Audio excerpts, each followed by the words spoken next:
Yo tout le monde, bienvenue sur la chaîne de Le Max. On se retrouve aujourd'hui pour parler de Kaiju numéro 8, ça fait plaisir puisqu'on est quand même sur le 7ème épisode.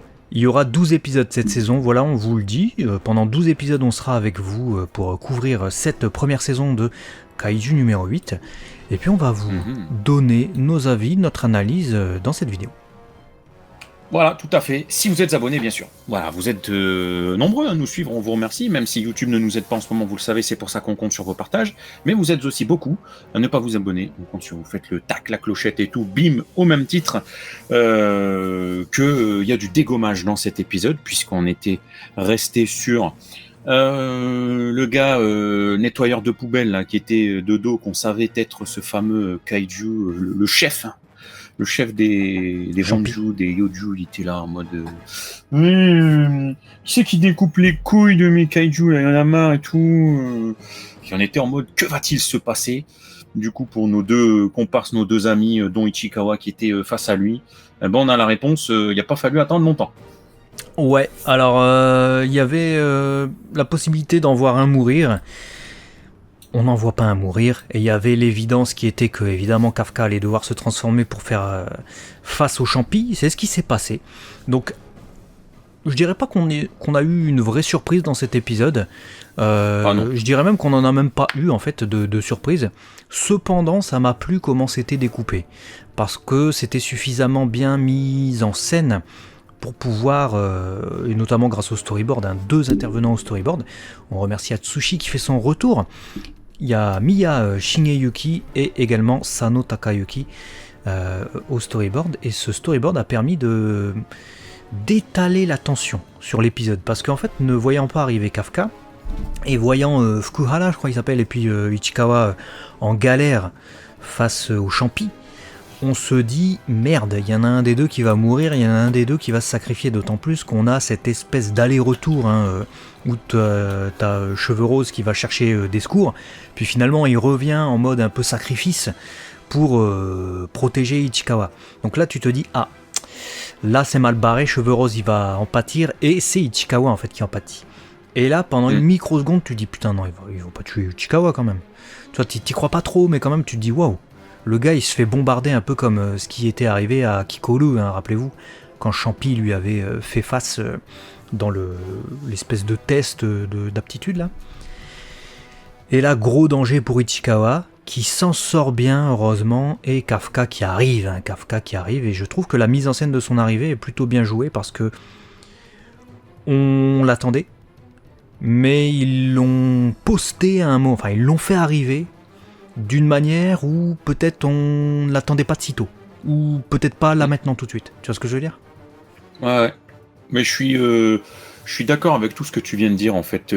C'est ce qui m'a énormément plu dans cet épisode, c'est que on a une véritable tension, parce que là clairement on a un kaiju, donc kaiju numéro 9, fait important d'ailleurs, on souligne, on avait le 8 avec Kafka, maintenant on sait que c'est le numéro 9. Donc est-ce qu'on va avoir un numéro 10, numéro 7 à un moment donné, un numéro 6, c'est quasiment sûr, puisqu'on commence quand même par la fin. Sont-ils de plus en plus forts, plus on est un peu comme les... c'est quoi, c'est les espadas, ou je sais plus quoi, les espadrilles là, dans Bleach. Non, pas les espadrilles, c'est autre chose, c'est ce que tu mets au pied, mais les espadas dans Bleach, ouais, c'est les numéros. C'est ça. Les plus élevés sont les plus faibles, et les plus bas sont les plus forts. Voilà, donc est-ce qu'on va se diriger sur ça, puisque bon, on voit quand même que Kafka a le dessus sur le numéro 9, numéro 9 qui se défend bien, et d'ailleurs, c'est là où je voulais en venir, c'est que tu sens sa supériorité comparée à Ichikawa et Fukuhara. Tu le sens, il s'amuse de la situation. J'ai bien aimé le fait qu'il y ait ce regard d'analyse, moitié je comprends la situation, moitié je comprends pas la situation, je commence à avoir une appétence humaine à la réflexion, mais en même temps je reste un kaiju et je comprends pas tout. En fait, alors peut-être que certaines personnes peuvent être agacées par cette façon de faire, parce que c'est un postulat, il y en a qui vont dire arrête de commenter tout ce que tu fais. Pour le cas du coup du numéro 9, j'ai trouvé que ça a amené un côté plus monstrueux au personnage, qui se découvrent des manières de faire, qui en même temps découvrent d'autres. Ah, qu'est-ce qu'il fait? Tiens, je me suis fait décapiter. Ah, intéressant, tiens. tu dis c'est quoi ce truc? Et pour autant, j'ai trouvé que Ichikawa et Fukuhara, ouais c'est ça, ont brillé dans cet épisode, alors qu'ils se sont fait rétamer, mais ils ont fait ce qu'ils pouvaient, le maximum qu'ils pouvaient donner, peut-être même plus encore, au moment où ils ont été assaillis par quelqu'un qui les dépassait de très très loin. Ouais, du coup, beaucoup de tension, quoi. C'est putain, il va se faire dégommer. Ah, l'autre il est revenu, attends. Ah, ben non, l'autre il revient. Ah, putain, Kafka il est arrivé. Kafka il dégomme, mais l'autre il revient. Je vais t'envoyer 50 000 munitions. Beaucoup de punchy, comme tu l'as dit, du storyboard, et du coup, c'était hyper efficace, malgré qu'on savait plus ou moins que Kafka il arrivait pour sauver, et voilà, blablabla. Ça fait plaisir, quand t'as des épisodes comme ça. Ouais, c'est un épisode où on vibre vraiment en fait, en termes d'émotion, c'est ça, c'est-à-dire on est vraiment sous tension tout du long, et même avec l'arrivée de Kafka, on n'a pas de garantie que Kafka soit au-dessus du kaiju numéro 9, et c'est dans cet épisode qu'on se dit, ah quand même il est bien au-dessus, donc ça nous rassure quelque part, même s'il détruit la moitié de la ville, ce qui d'ailleurs est une indication qu'on a dans l'animé, parce qu'on a apparemment une très bonne adaptation des chapitres 15 à 19, mais on voit pas que le kaiju numéro 9 est projeté à travers la moitié de la ville dans le manga. Là on le voit beaucoup plus clairement, on voit ô combien Kafka sous cette forme il est redoutable, et pour le moment il reste intouchable. Donc c'est facile à deviner, mais on présuppose évidemment qu'il y aura des kaiju encore plus puissants, du même type que Champi là, et qui vont s'opposer à Kafka, et qu'à un moment donné il va rencontrer une vraie opposition et de l'adversité.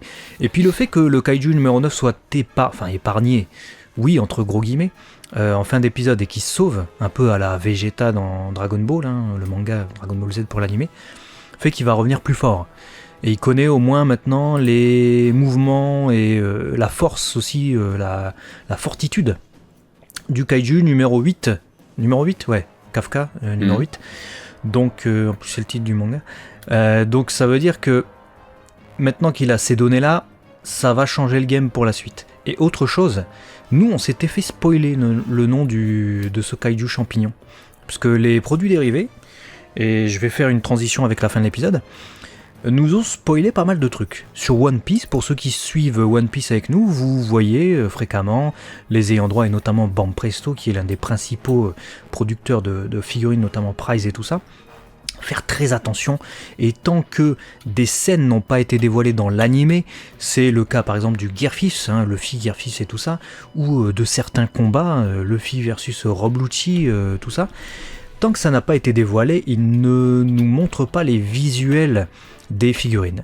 Et dès lors que l'épisode concernant ces scènes a été diffusé, bim, là les figurines elles pop, ils les postent sur les réseaux sociaux en mode c'est bon, vous pouvez les précommander, et où ça sortira s'il n'y a pas de précommande pour les prizes à cette date là. Pour Kaiju ils en ont rien à foutre. Pour Kaiju là ça fait 2 semaines qu'on a vu que Champi là il s'appelait Kaiju numéro 9. Donc on savait déjà comment il s'appelait, voilà, alors que ça nous avait pas été dévoilé dans cet épisode. Et on avait vu aussi l'opposition entre Kupobol et puis Kafka, en mode kaiju. Donc on se doutait, vu que cette scène n'était pas encore apparue dans l'animé, qu'il y allait avoir en animé. Donc quand Kupobol, à la fin de l'épisode, il retrouve Kafka, je me suis dit, bon, je m'en doutais, je savais que ça allait arriver, qu'il allait pas s'enfuir aussi facilement, et que ça allait soit tomber dans cet épisode, soit dans le prochain, quoi. C'est ça le travers de vouloir aller trop vite dans l'adaptation de produits dérivés, des scènes non encore adaptées à l'écran, quoi. Laisser quand même 1 ou 2 semaines de repos, les gens, ce serait quand même bien pour éviter le spoil, parce que là, véritablement, on s'est fait spoiler 2 enjeux importants. Le fait qu'on sache que c'est un kaiju numéro 9 et pas juste un simple chef, ce qui est quand même pas rien, puisqu'on le met au même rang que Kafka.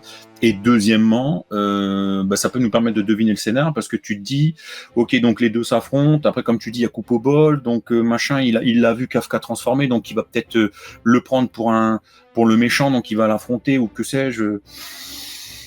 C'est un peu ce qui se passe, quoi. À la fin, en gros, Kupobol, il dit c'est toi en fait, qu'est-ce que t'as fait à mes hommes et tout. Il prend tout sur la gueule, puisque forcément il s'est occupé de la menace qui est Kaiju numéro 9, et donc il y a que lui qui est là en présentiel en tant que Kaiju démoniaque. Donc ouais, c'est dommage. Moi, j'aime vraiment pas cette façon de faire des ayants droit. J'espère véritablement qu'ils vont arrêter de nous de nous spoiler sur ce genre de truc parce que c'est chiant.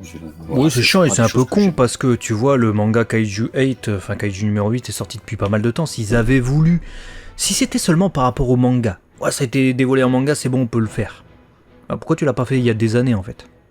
Mais Bah là, c'est ils ça, attendent bah c'est genre ça. 2 semaines avant l'épisode, tu vois, alors qu'il y a une multitude de personnes qui n'ont pas encore vu la scène. Et ils nous spoilent le truc. Alors que moi, j'aurais aimé avoir cette tension de voir Coupe Ball arriver et de me dire non, putain, merde. Ah ouais, Kafka, il Bah a ouais, mal. ouais, moi Là. aussi. Ouais. Ouais, tout comme toi. Donc voilà, ça c'est une parenthèse, mais qui nous semblait importante. Et d'ailleurs, j'ai deux trucs à te dire. Alors peut-être l'instant théorie. Tu disais Kaiju numéro 9 a été,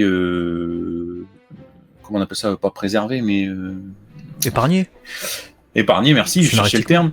terme. Donc, est-ce que ça va servir au fait qu'ils reviennent plus tard potentiellement, mais est-ce que c'est pas aussi pour informer les supérieurs, tu sais, Ouais. repartir, voir ses supérieurs et dire j'ai failli me faire dégommer par le numéro 8, il est sur Terre, mais par contre on a un problème, c'est que c'est un kaiju qui tient avec les humains.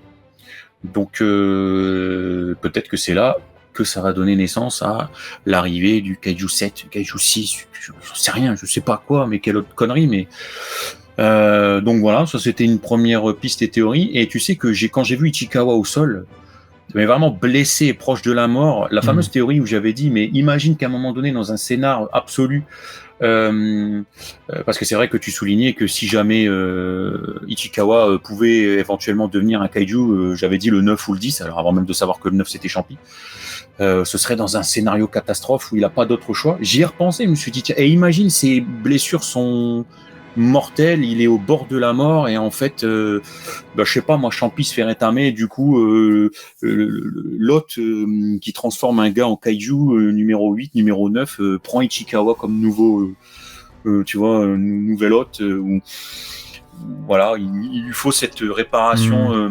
pseudo-kaijuesque pour survivre à ses blessures. Je trouverais Ça ça m'a dommage. effleuré Je dis pas que c'est pas impossible, hein, mais je trouverais ça dommage parce que Ichikawa, justement, on nous le ressouligne dans cet épisode à travers son rival Fukuhara, je crois qu'il s'appelle. Bah, il a un potentiel qui augmente. Il le dépasse. Il était sous les 20% et là, il l'a dépassé. Et justement, c'est ce qui motive véritablement son rival qui nous la joue Vegeta, encore une fois. En mode, putain, je vais pas me laisser dépasser comme ça. Et il revient et c'est ça qui le motive à venir le sauver, etc. Donc il y a un potentiel aussi d'évolution, même à son échelle humaine, Ichikawa. Et on voit que l'échelle humaine n'est pas une limite. Parce que quand tu vois qu'il lâche à 92% coupe au bol, je crois. 96 ou 94 pour Mina. Des pourcentages de fou aussi pour Kikoru. Tu te dis, bon, ils n'ont pas de limitation véritablement avec ces combinaisons. Donc Ichikawa, il peut encore évoluer et faire du sale dans la suite de l'œuvre, tu vois. C'est sûr que ça le mettrait hors game en fait. C'est-à-dire que les gars qui ont un potentiel de fou en tant qu'humain, finalement, si tu lui donnes un pouvoir de kaiju, bon, tu l'enlèves du propos et ça peut être dangereux aussi pour des gars comme Fukuhara, tu le disais très justement. S'il y a cette rivalité saine, c'est souvent ce qu'on retrouve dans les shonen, tu parlais de Goku, Vegeta, etc. Et souvent, c'est une rivalité saine en ce sens où c'est un peu comme voilà, Midoriya, Bakugo. Ils sont là pour se jauger l'un l'autre et quand l'un est au-dessus, ça lui va pas, il faut que l'autre aille au-dessus. Donc en fait, ils se poussent vers le haut. Mais si t'enlèves dans cette équation pour Fukuhara, Ichikawa, qui est vraiment le miroir parfait pour cette rivalité saine, bah, ça peut être aussi malheureux pour lui en fait dans son évolution, parce qu'il se retrouverait tout seul. Il faudrait qu'il trouve un autre parallèle. Ça éloignerait un peu les personnages humains, en fait. C'est-à-dire qu'on nous a mis quand même une petite multitude de personnages normaux, entre gros guillemets, même si ce sont des athlètes hors normes. Et là, il y aurait plus de comparaison possible entre un humain kaiju et puis un humain normal. Bon, c'est un peu compliqué. Donc, j'ai hâte de voir ce qui va se passer. Par contre, je pense que le combat entre Coupe au bol et Kafka va être interrompu. Peut-être Kafka va devoir dévoiler sa véritable identité. Et auquel cas on irait vers ta théorie ou ma théorie qui était à un moment donné que Kafka allait être découvert, et ta théorie en mode ils vont s'allier et l'autre, vu qu'il va parler numéro 9, il va parler à ses super-héros, je sais pas quoi, ils vont devoir faire front tous ensemble pour aller attaquer le monde des kaiju ou les kaiju qui vont déferler parce que sur Terre. Je vois pas Kafka y aller à fond et déglinguer Coupe au bol, tu vois. Parce qu'après, s'il se fait démasquer à un moment donné, bien plus tard dans le scénario, il aura tout. Je veux dire, tout le monde va lui tomber dessus, quoi. En mode, mais qu'est-ce que t'as fait à coupe au bol et tout à ce moment-là aussi, tu vois quoi. Et il peut pas mourir. D'accord. Il peut pas être découpé par coupe au bol. Ah non, on est qu'à l'épisode 7. Donc à un moment donné, bon, voilà, on se doute que c'est un affrontement nécessaire et scénaristiquement, finalement, ce sera bien ficelé, quoi. L'affrontement contre le Kaiju 9, cette nécessité de sauver Ichikawa, ce faisant, il a dû se transformer, il se barre le 9e, du coup, il ne reste que lui. Gros amalgame, on pense que c'est lui l'ennemi. Affrontement contre son supérieur, coupe au bol. Coupe au bol, du coup, apprend que c'est finalement Kafka qui a sauvé Ichikawa, ou même Ichikawa Fukurala peuvent témoigner, du coup. En fait, il y a une construction, c'est pas genre ouais, chef, au fait, c'est moi. Je trouve intéressant la façon dont la vérité va éclater, si c'est cette direction qu'on prend, pour ses supérieurs. Ça peut être Chikuru aussi qui intervient, parce qu'elle elle connaît la vérité, elle a tout gardé pour elle. Ça serait une manière aussi peut-être de rendre à César ce qui est à César, hein, parce que c'est lui qui avait éliminé la menace, le Honju, lors des tests. Là, on la voit d'ailleurs découpée avec un panneau, un kaiju. Hein, c'est une scène rajoutée de l'animé. Sinon, tout le reste, à peu près, c'est dans le manga. On verra.